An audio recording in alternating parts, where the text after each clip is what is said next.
San Francisco, it's pretty much collapsed at this point.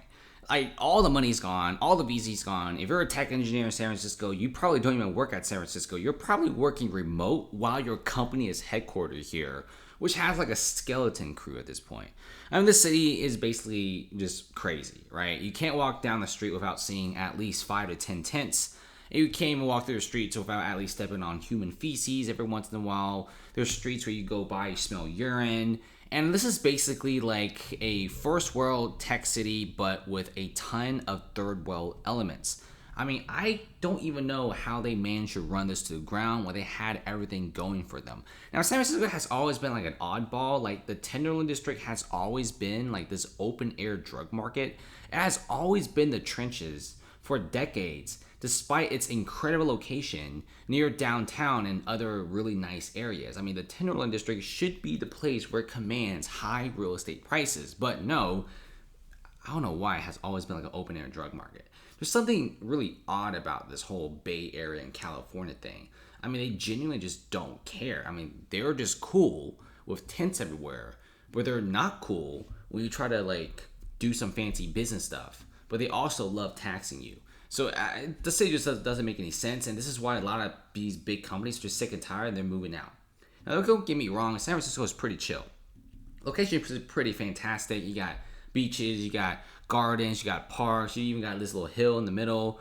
I mean, it's a peninsula. You got water on the top, the left, the right. I mean, the overall location is pretty fantastic, all things considered. But, of course, bad street conditions absolutely killed San Francisco. Look at this. The vacancies were only 1% before the pandemic. Now the vacancies is 30%. Don't let the 30% fool you. It's so much more than 30%. If you walk through some of the streets of San Francisco, the vacancies for storefront and office is so much more than 30%. Okay?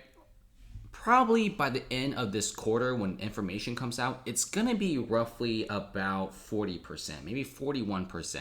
But the true vacancies is probably 50, 60, 70% because there's barely any office workers here actually on their cell phones. You even have a Chinese vlogger showing off Market Street and showing off the incredible amounts of vacancies. The vacancies are at an all-time high, which is causing the massive collapse of San Francisco and causing San Francisco to, for the first time in decades, have a budget deficit. I mean, these guys owe like billions of dollars at this point because they can't pretty much fund the city.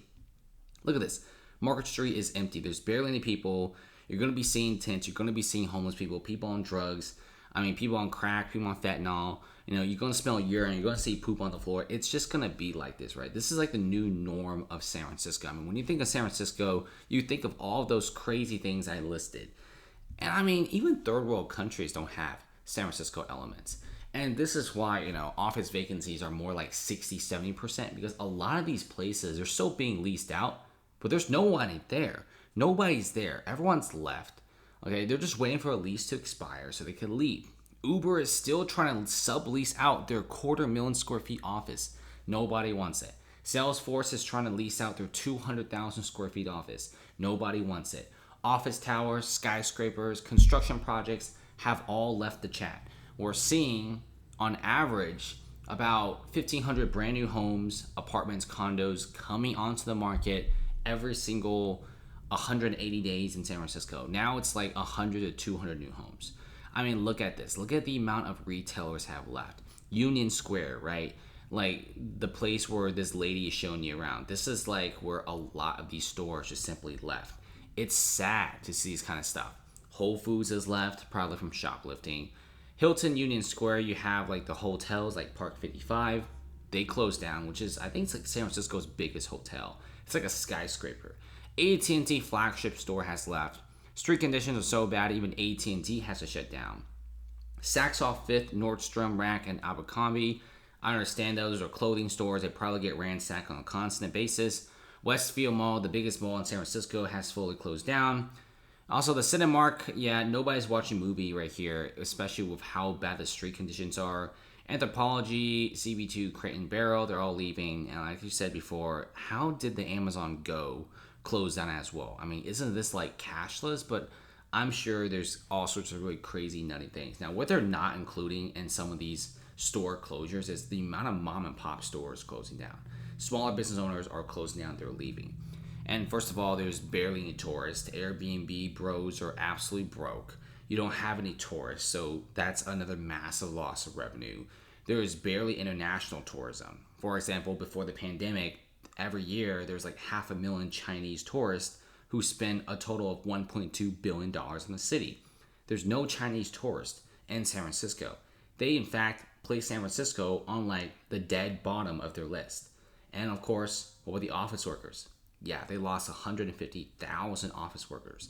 These office workers are no longer taking the Bay Area rapid transit to come to San Francisco. Montgomery Station, which is like where everyone's dropped off, is completely empty 24/7. Salesforce Park with the transit building and the Sky Gardens are also completely empty. The emptiness of downtown of San Francisco is absolutely crazy. So San Francisco is feeling this real estate titan crunch, right? Now, I get it. What about other cities? Are other cities just as bad? I mean, I know a lot of people say a lot of bad things about Hong Kong and their vacancies, but their vacancies are only 15%. Yeah, it's pretty bad, but it's better than like 35% like San Francisco. And honestly, San Francisco is probably way higher. Where we're getting a lot of these new companies moving back into places like Tokyo, Hong Kong, Singapore. Whereas San Francisco is still having one of the fastest outflows of companies and people on planet Earth. I mean, look at this. Even luxury apartment buildings can't stay afloat. NEMA, they are about to default on a $400 million loan.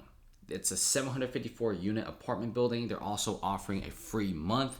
They're offering, a lot of different amenities and incentives, but nobody wants to stay. And this isn't like a bad part of town. I mean, this is like right next to like the X headquarters. This is right next to Uber, right next to Lyft, right next to Reddit and all the big tech companies. But this place is already becoming really run down from the amount of crime and theft. You would not want to walk out at night if you're living in this tower. Whereas before, it used to be very vibrant with a lot of office workers and tech bros. Like I said before, when big tech leaves the city in massive droves, it's very similar to how the car manufacturers left Detroit. When these car manufacturers left Detroit with all their employees and everyone else in them and all the money, Detroit became, of course, this very, very scary place to live. It no longer became like this automobile capital. Same thing with San Francisco, with all these tech companies leaving San Francisco for other parts of the Bay Area or other parts of California, or of course, Las Vegas, Austin, and also Miami. You're seeing a lot of the tech leaving this place. They're leaving the Bay Area. They don't want to be here. It's very difficult to make any money, and it absolutely sucks. And this is why the Bay Area is going to be taking one of the fattest hits. So what's going to happen to San Francisco?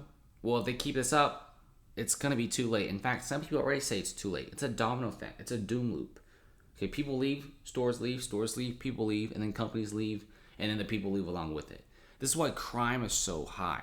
Not to mention, San Francisco hasn't really done much to solve the crime issue and the homeless issue. It's already been about the same.